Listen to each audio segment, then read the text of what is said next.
Now, unless you've been living under a rock for the last 24 hours, Stephen May has got himself into a little bit of mischief. And this time, not at a French restaurant. At the Melbourne Best and Fairest on Friday night, May came out and said the following. We lose to Collingwood and they go on to win the flag and it fucking hurts because we're a better team than them. We should have smoked them.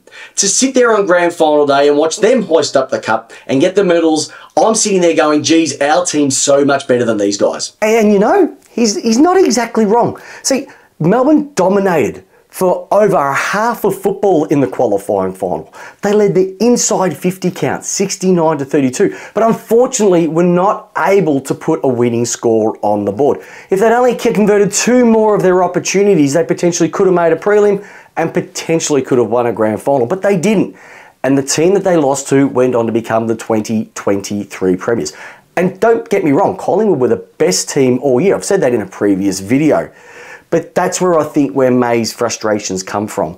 A full pre-season, a disappointing loss in the previous final series, 24 games, and then go into finals and lose again, that would burn anybody. The members are burnt, the club is burnt, and to finally hear a player come out and say that's how he feels, I embrace it. It's refreshing to hear. For far too long, players have always been in these 4 walls, etc., etc. So there's someone to come out and say, you know what?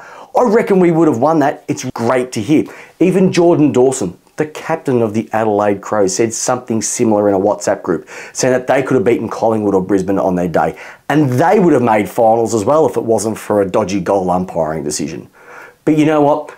Kudos goes to Collingwood for their win, but also love the bravado that May came out with his comments. Is it going to fire up the D's in 2024? Is it going to fire up Collingwood for their first game against the D's in 2024? I can't wait to see how this all plays out. Thank you for everybody who's watched the channel. If you haven't done so already, subscribe, ring the bell, so when Lace Out drops all their gorgeous content, you're the first to know. It's Peps, it's how you want your footy, it's Lace Out style. See you, viewers.